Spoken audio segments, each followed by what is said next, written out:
Bismillahirrahmanirrahim. Assalamualaikum warahmatullahi wabarakatuh. Alhamdulillahirabbil alamin. Assalatu wassalamu ala asrafil anbiya wal mursalin wa ala alihi washabbihi ajmain, amma ba. Allahumma shalli ala sayyidina Muhammad wa ala ali sayyidina Muhammad. Selamat siang kawan-kawan, bapak ibu, ayah bunda dimanapun berada, penonton channel konten Sabarudin yang bertemakan tentang kemerdekaan hati, freedom of heart. Saya doakan kepada seluruh penonton saya, semoga sehat selalu, rezekinya berlimpah, diberikan kemudahan dalam segala urusan, yang sakit diangkat penyakitnya, dan segera diberikan kelimpahan, dan impiannya semua akan segera terwujud. Amin ya robbal alamin. Baik, untuk pembahasan kali ini, untuk obrolan kita hari ini, masih saya akan lanjutkan tentang syukur, karena ini sangatlah menarik menurut saya untuk kita obrolkan, untuk kita sharingkan, untuk membahas keilmuan ini, karena ini adalah kunci dari segala aspek kehidupan untuk menuju sebuah kemerdekaan hati, untuk menuju ketenangan, kebahagiaan, serta keberlimpahan. Poinnya di sini menurut saya yang harus kita tekankan. Bagaimana syukur yang membuat hati kita menjadi tenang, akan menuju kebahagiaan dan menuju keberlimpahan. Terkadang kita hanya menilai syukur dengan sesuatu yang nilainya besar, misalkan dapat rezeki, uang yang besar, barulah kita merasakan syukur. Namun bukan begitu sebetulnya kawan-kawan. Bukankah yang kita rasakan setiap hari ini, kita mulai dari bangun tidur. Dan setiap pagi bangun tidur, Allah telah membangunkan kita. Allah telah mengizinkan kita untuk hidup kembali, untuk menghirup napas. Itu adalah sesuatu nikmat yang besar.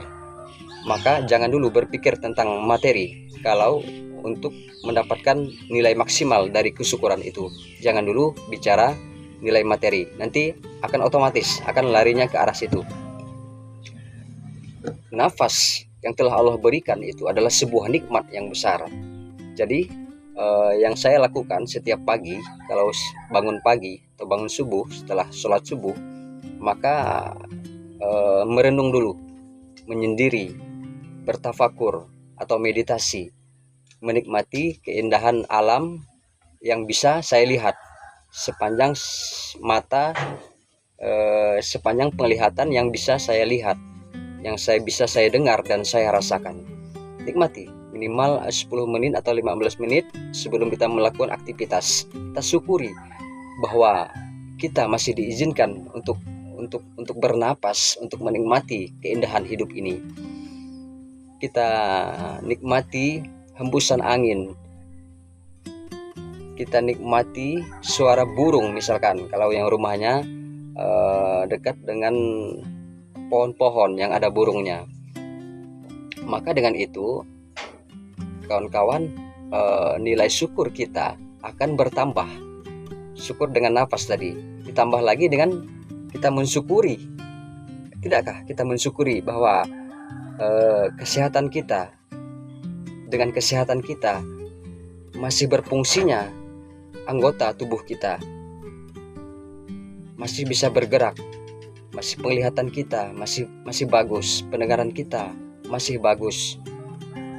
Tidakkah kita pernah mensyukuri hal-hal itu? Kita melihat bagi yang sudah berkeluarga, melihat anak istri yang masih sehat, masih bisa ketawa, masih bisa bahagia, itu adalah sebuah nikmat yang besar.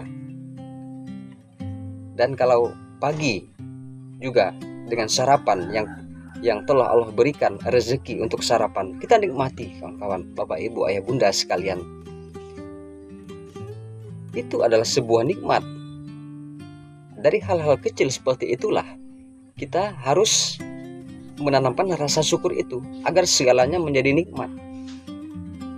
Jangan hanya mensyukuri hal-hal yang besar, tapi otomatis kalau kita sudah bisa mensyukuri hal-hal seperti itu, maka Allah akan tambah. Sebagaimana dalam firman Allah, la in syakartum la azidannakum, maka barang siapa kata Allah yang bersyukur, maka aku akan tambah nikmatku. Yuk, itu otomatis kawan-kawan Bapak Ibu sekalian. Kalau kita bisa mensyukuri hal-hal yang kecil menurut kita, kalau menurut saya itu hal yang luar biasa. Kalau kita misalkan kesehatan itu hal yang luar biasa, bisa bernapas itu hal yang luar biasa. Contoh, kalau kita menahan nafas dalam 1 menit, kita tahan nafas 1 menit. Nah, setelah kita nahan napas dan menghembuskan napas dengan normal kembali, barulah kita merasa bahwa bernapas itu sangatlah penting, sangatlah berharga. Apalagi kalau menahan napas selama 2 menit, misalkan, itu bahaya. Kalau 2 menit itu bahaya, ya. Jadi kita mulai bersyukur dengan hal-hal yang seperti itu. Bersyukur dengan hal-hal yang mungkin selama ini belum kita sadari bahwa itu adalah sebuah nikmat.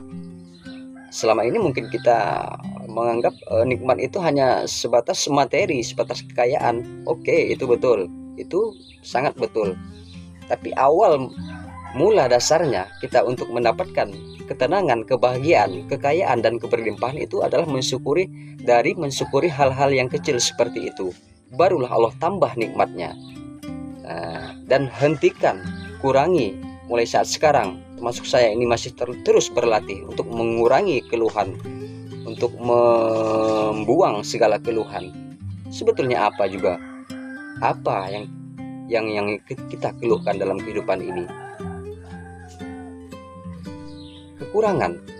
Enggak, Allah telah mencukupkan. Allah berjanji telah menjamin kehidupan kita akan mencukupkan segala kebutuhan kita. Mengapa kita perlu khawatir tentang hal kekurangan seperti itu? Selama kita masih mau berikhtiar, berusaha dan berdoa, insya Allah Allah pasti akan mencukupkan apa yang menjadi kebutuhan kita.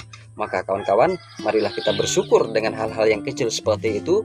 Maka saya yakin otomatis Allah akan menambah nikmatnya, karena janji Allah itu pasti, kawan-kawan, Bapak Ibu, Ayah Bunda sekalian. Janji Allah itu pasti adanya. Maka barang siapa yang bersyukur, maka Allah akan menambah nikmatnya, sehingga terciptalah sebuah kebahagiaan, ketenangan, serta kemerdekaan hati. Terima kasih atas perhatiannya. Jika dirasa ini bermanfaat, silakan dibagikan, di like. Mohon maaf atas segala kesalahan. Semoga bermanfaat. Assalamualaikum warahmatullahi wabarakatuh.